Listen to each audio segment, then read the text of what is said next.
In this video, I'm going to be talking about the first Red Scare in the United States. This would occur roughly between 1918 and 1920. And the first Red Scare was essentially a period marked by concerns toward perceived far left extremism, a lot of it stemming from concerns that the Russian 1917 October Revolution and anarchist bombings that were occurring in the United States might lead to a similar revolution, a sort of Bolshevik style militant communist takeover in America. And there was a sort of mass hysteria surrounding this to the point where social concerns for African Americans, labor movements, people who sympathized with the labor movement and were striking were all kind of bunched under this category of radical. And there was kind of a social crackdown on what was perceived as radical in an effort to try to purge any potential communist revolution like in Russia. Like I said, there were some actual events that made these concerns seem at least somewhat justified, such as the anarchist bombings. But a lot of this was to the detriment of people who were actually trying to procure better rights for workers, better living conditions and working conditions for African African Americans, as essentially everything that was deemed a challenge to the social order, a challenge to the status quo, seemed to be leading in the direction of Bolshevism and therefore must be stopped. So the first event that kind of set this hysteria into motion was the Seattle General Strike. And while these were peaceful protests for the most part, these widespread strikes across Seattle were seen as a kind of attack on American values, American way of life, because of the hyper nationalist tendencies that had kind of developed around this time period leading up to World War One. There's a lot of fear surrounding foreign people in America potentially radicalizing or sabotaging American war efforts. And this led to things like the starting of the Overman Committee, which initially was investigating German subversion during World War One, but its mandate was extended after the general strike in Seattle, essentially to make sure that there was not anyone with interest in Russia trying to radicalize and potentially inspire a similar revolutionary action such had just happened in Russia. And as I mentioned, there were several anarchist bombings throughout this time, which did not help to quell people's fears. As many Americans were returning home from service, they were returning to an America that had essentially changed while they were away. For one, there were more women in the workforce. There were also many African Americans who had moved to the north to take up factory jobs in places like Chicago. And so the demographics of people's neighborhoods were changing, and the many men that came back from war had to be reintegrated into the labor force. And this led to social upheaval and eventually led to the economic disaster of the Depression. And as we see, this time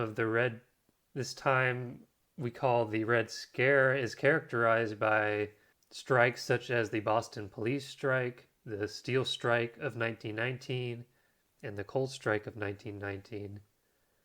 Because Americans were desperate for change and they needed better pay and better working conditions. We also see race riots during this time period, such as the Red Summer of 1919, in which more than 24 American communities, most of which were urban or industrial centers, faced racial violence throughout the summer and early fall of that year. These were also one of the first riots in which Black Americans responded with resistance to the white people attacking. And as I mentioned before, the changes in demographics and people competing for jobs help lead to heightened tensions between races in various communities. We also see the government reacting to these calls for change and the hysteria surrounding what was perceived as left extremism in the US. And to be fair, there were obviously cases of this left extremism, as newly formed parties such as the American Communist Party were openly advocating for essentially a Bolshevik style overthrow of the government in order to establish what was considered a dictatorship of the proletariat in the Marxist view.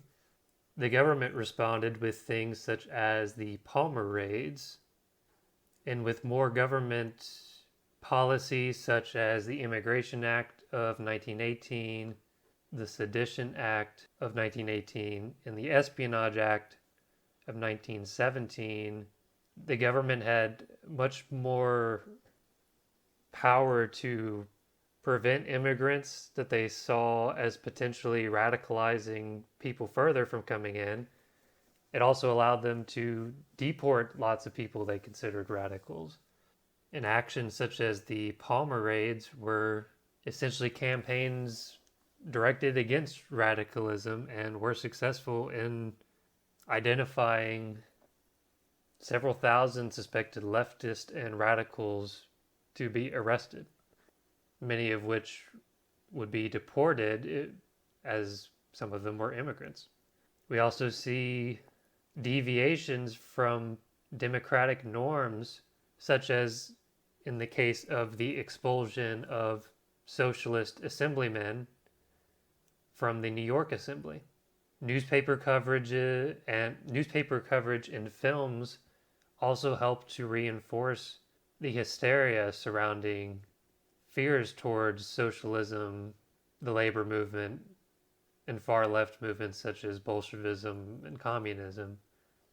By May Day 1920, the General Intelligence Division, which had essentially been formed to root out radicals in America, had essentially purported that there was to be an attempted overthrow of the US government on May Day 1920. Seeing as this didn't happen, the hysteria started to die down as the revolution simply didn't happen. We would later see a kind of resurgence in anti-communist hysteria during the Second Red Scare, or what is also kind of known as the McCarthy era, or the era of McCarthyism. That's all for this video, but thank you for watching.